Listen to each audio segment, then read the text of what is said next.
he would not have a life. Most of what Quinn was able to do was with appropriate suggestions from us in terms of treatment that he implemented himself. And he was real good at it and fixed those issues really very quickly.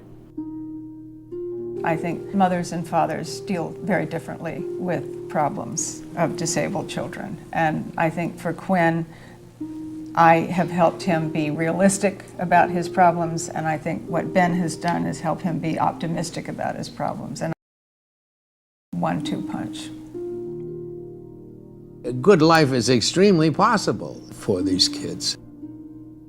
They can be contributing members of society, and it isn't the grimmest thing in the world. I mean, it's something that you literally can live with very comfortably. I am very optimistic about it, but that is, Sally will tell you it's my nature, but I gotta tell you that I don't say, oh my God, he's got VCFS syndrome. Seeing somebody like Quinn doing so well in life and, hopefully being happy and content with his life is so important to us, because we would like that same thing for all of our patients. And we think that that's attainable in the overwhelming majority of our patients. We're following actively right now hundreds and hundreds of patients. I mean, me personally,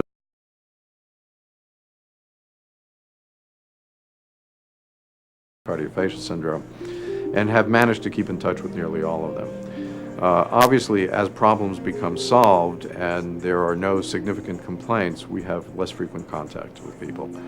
But right now, we are probably very, very actively involved in the day-to-day management of over 500 patients.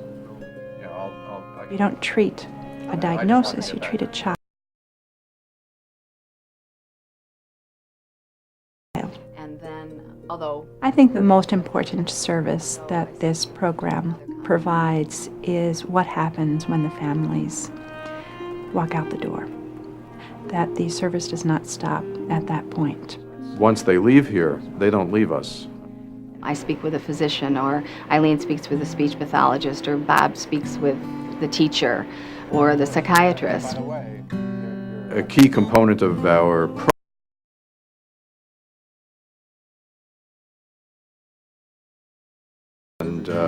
create liaisons with local practitioners in patients' community and manage these issues over the telephone or over video conferencing, and we do this literally on a daily basis.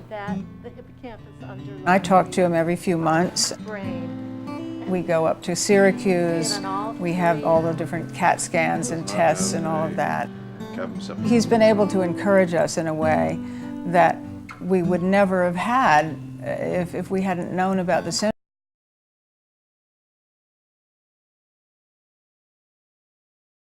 Really, because he helped us understand what the problem was. And then he did this incredible follow-up. I mean, he became my security blanket. Every time Quinn would get a hangnail, I would call Sprinson and say, is this on the list of things that go wrong when you have VCFS? Let me hear a real long s. Our need to develop a source of funding relates to the kind of care that we provide. Our center employs a lot of people.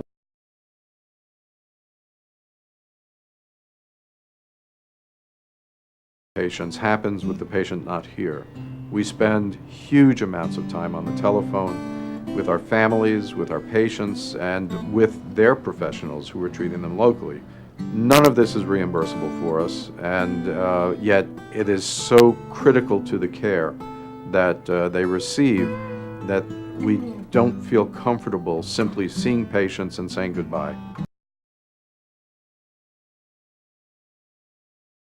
Come in contact with velocardiofacial syndrome is that this is something that we can really treat very, very successfully in many, many, many ways.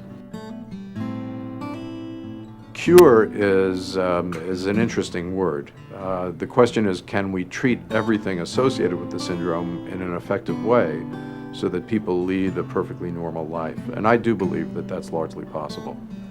One of the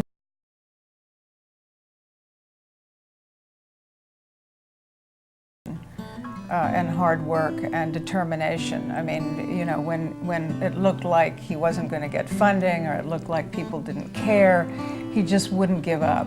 And now it's a national, international program that he has, and I think the research that he's doing is going to be invaluable.